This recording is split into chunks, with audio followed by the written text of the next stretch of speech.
Hello and welcome to Governing Pandemics 101, a course offered by the Global Health Center of the Graduate Institute of International and Development Studies here in Geneva. My name is Professor Suri Moon. This is the first mini lecture in the first session on the global challenge of governing pandemics. In this first lecture, what I'll be doing is offering a broad introduction to what is global health, what is a global health system or architecture, and what has COVID-19 in fact shown us about some of the challenges the system is facing. So first, what is global health? This is a term that is relatively recent. It's only come into wide use over the last 20 years or so. For some, global health may mean pandemics such as COVID-19. For others, it may refer to other infectious diseases that cause a heavy burden of disease, such as HIV, tuberculosis, or malaria. For some, it means health in developing countries or the global south. For others, it may mean health of the poorest or most marginalized people, no matter which country or which part of the world they're living in. And for others, it may mean the health of the world. What we'd like to do is to offer you a definition and to conceive of global health as the health of the global population with a particular emphasis on interdependence. So the world has, of course, become increasingly interdependent across nations and across sectors with globalization. And this has in turn led to an increased need for global governance, efforts to govern some of the health threats that arise with increased globalization and interdependence. So what is global governance? You'll hear me use this term a few times during this mini lecture. It can refer to really the societal effort, indeed, to respond to interdependence and increase globalization. You'll see that I did not use the word global government, but rather global governance. And that's because, of course, at the international level, we do not have a government that sits above the level of nation states. But we can think about global governance as a response and as an effort, in fact, to better manage some of the challenges that sit at the global level. So, for example, financial stability, environmental sustainability, and of course, global health issues such as pandemics. For those of you who are more familiar with national governance, it may be useful to just distinguish between national and global governance. So in national governance, you have clear hierarchy. You have a state. It's relatively clear what are the sources of power or authority in that system. In contrast, when we look at the international level, we don't have that hierarchy. International governance usually refers to governance between states, where governments are the main actors. But what we have seen out in the world over the last few decades is, of course, the increasing involvement and the power wielded by what we call non-state actors, such as corporations, foundations, civil society groups, independent experts, for example, media or journalists, lots and lots of other actors who are influential in processes of global governance. And this raises a lot of new questions about who should have legitimacy in such a system, where does authority come from, who has power, what are the power dynamics in that system. And it also, global governance implies trying to address problems. Now, I'm putting up here an image of the global health system. Sometimes referred to as a global health architecture. And what you can see in the center circle of this image is that countries or governments are really at the center, as is the World Health Organization, which is where 194 governments, member states, come together indeed to try to manage a number of the health issues that extend beyond the national level. But what you'll see is a whole host of other actors that populate the global health system. We have, of course, starting at the top and going clockwise, we have philanthropies or foundations such as the Rockefeller or Gates Foundation. We have multilateral organizations such as the World Bank or UNAIDS or the World Trade Organization.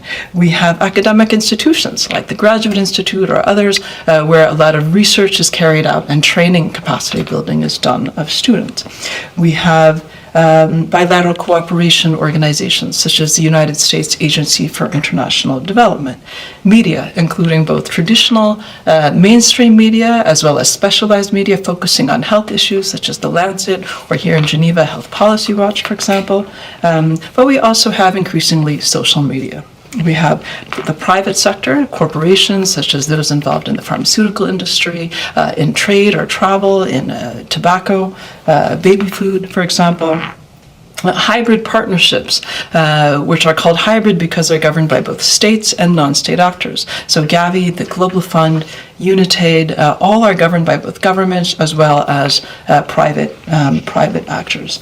We have finally civil society organizations, both big international NGOs, but also smaller advocacy organizations, either based at national or at the global level.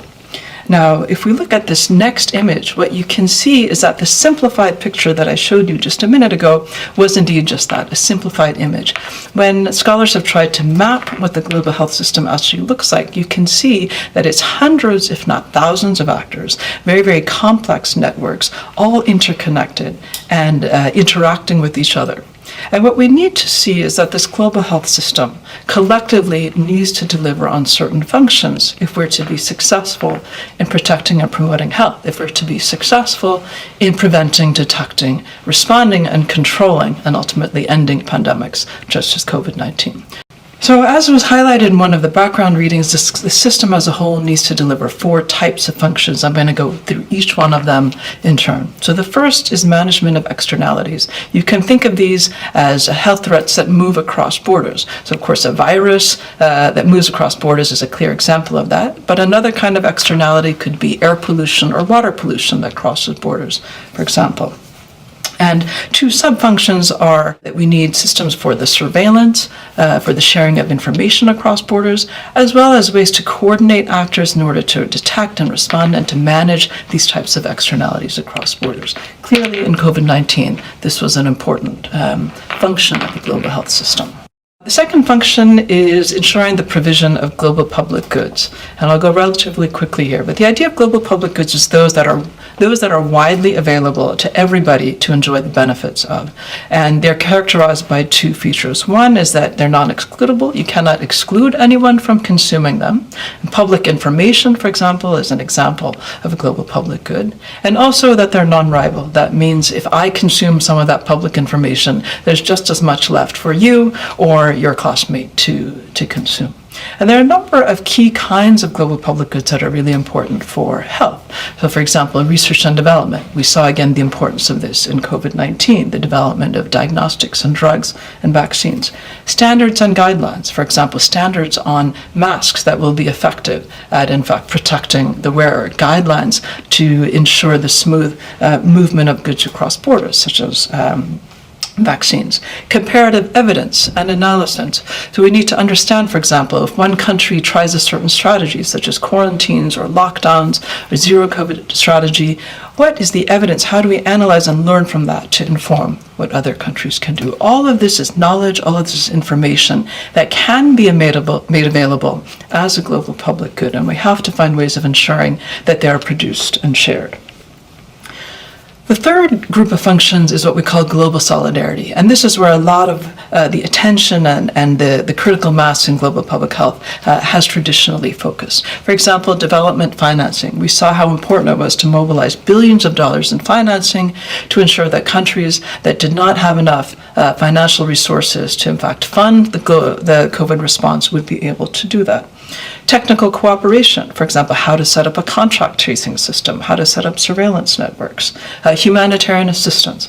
This refers to supporting countries when they are unable, due to man-made disasters or natural disasters, to in fact, they are unable to fully protect and promote the health of their population, sometimes usually on a temporary basis. Last but not least, agency for the dispossessed. And this refers to when a population or a group of people is not adequately protected by their home state, or when the state is in fact responsible for human rights violations of their own people. We see this, we have seen this certainly in COVID-19 with marginalized groups, for example, with racial or ethnic minorities, for groups such as refugees, those who have been dispossessed by their own states. And this is where there's an important role for the international community to come in and act as agents to advocate in order to make sure the health of people is protected. Last but not least, the fourth function is stewardship, and this really refers to the notion that we need actors to look across the entire global health system and ensure that in fact that system is doing what it needs to do, that it's functioning. And there are a number of sub-functions here. So what is an active stewardship? It can be bringing stakeholders together to negotiate and build consensus. It can be ensuring that priorities are set. It can be agreeing on rules. And we've seen the World Health Organization, for example, bringing countries together to try to begin to